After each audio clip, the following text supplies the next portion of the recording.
এভাবে পেয়েছেন। আচ্ছা, এত দ্রুত জাতীয় দলে কাজ করতে পারবেন, এটা কি ভেবেছিলেন এর আগে? হ্যাঁ, আপনি যদি ইন্টারন্যাশনাল টিমগুলোতে দেখেন, সব দেশই কিন্তু যারা ক্রিকেট ছাড়ার পরেই কিন্তু তারা এলিট জায়গায় কাজ করেন। তো ওই হিসাব করলে তো অবশ্যই স্বপ্ন তো ছিলই। সেই কারণেই 3 বছর আগে লেভেল 3 কোর্সটা করেছিলাম। তখন আসলে বুলুল ভাই এই কোর্সটা করিয়েছিলেন আমাকে আবুধাবিতে। তো স্বপ্ন তো ছিল, যেহেতু আমি লাস্ট 2 বছর ধরে গ্লোবাল T20-তে কাজ করেছি, রংপুর রাইডার্সের হয়ে BPL-এ কাজ করেছি এবং একবার চ্যাম্পিয়ন, একবার রানার্স আপও হয়েছিলাম আমরা। তো তখন যখন কোচিং লাইনে আসলাম, স্বপ্ন তো ছিল যে একদিন বাংলাদেশের টিমের সাথে কাজ করব। তো আল্লাহর রহমতে এখন অপরচুনিটি পেয়েছি, চেষ্টা করব। কারণ যারা আছেন টেস্ট টিমের সবার সাথে আমি খেলেছি, ডোমেস্টিক ক্রিকেটে বলেন, ইন্টারন্যাশনাল ক্রিকেটে একসাথে খেলেছি। তো সবার সাথে আমি হয়তো আমার এক্সপিরিয়েন্সটা শেয়ার করব। আচ্ছা, কী ভেবে রাজি হলেন মানে অন্য কোনো? না, যেহেতু আমি কাজ করি তো অবশ্যই আমাকে যখন এই অপরচুনিটিটা দিয়েছেন তো অবশ্যই আমি তো রাজি হব। প্রথমবার সুযোগ পেয়ে কেমন লাগছে জাতীয় দলে কাজ করে? খুবই ভালো লাগছে, আলহামদুলিল্লাহ।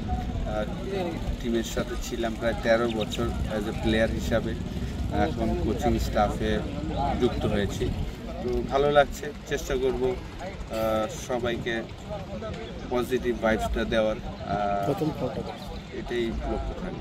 আচ্ছা, প্রথম কলটা কাটছিল আপনার, এটা প্রথম কলটা কাটছিল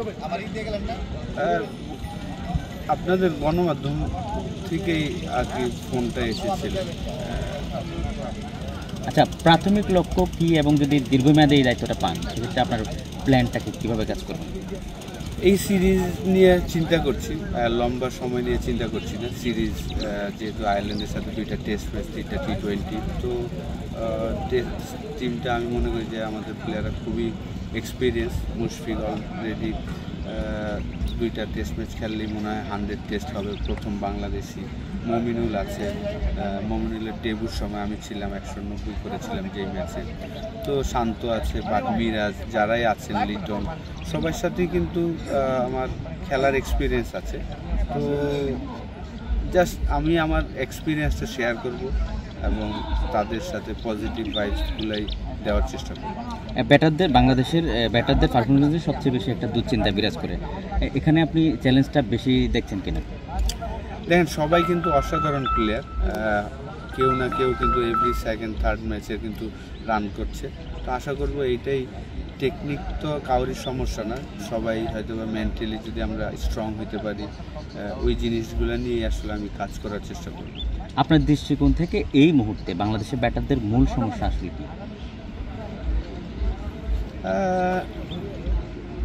এই সমস্যা আমি বলবো না, আমরা হয়তো বা মেন্টালি যদি আরেকটু স্ট্রং হই, কারণ সবাই কিন্তু আপনি যদি দেখেন যেই ব্যাটসম্যানরা আছে তারা কিন্তু এভরি থার্ড ফোর্থ ইনিংসেই কিন্তু বড় রান করছেন।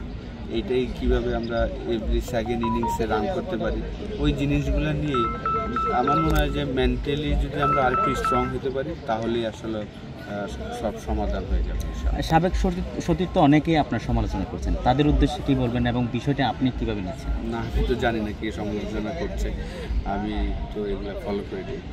আমি আমার একটা ক্রিকেট বোর্ড আমাকে একটা অপরচুনিটি করে দিয়েছেন, আমি চেষ্টা করবো আমার বেস্ট। ওভারঅল মিলিয়ে বাংলাদেশ ক্রিকেট দল নিয়ে বর্তমানে আপনি কী বলবেন, এখন কী অবস্থা আছে? শেষ।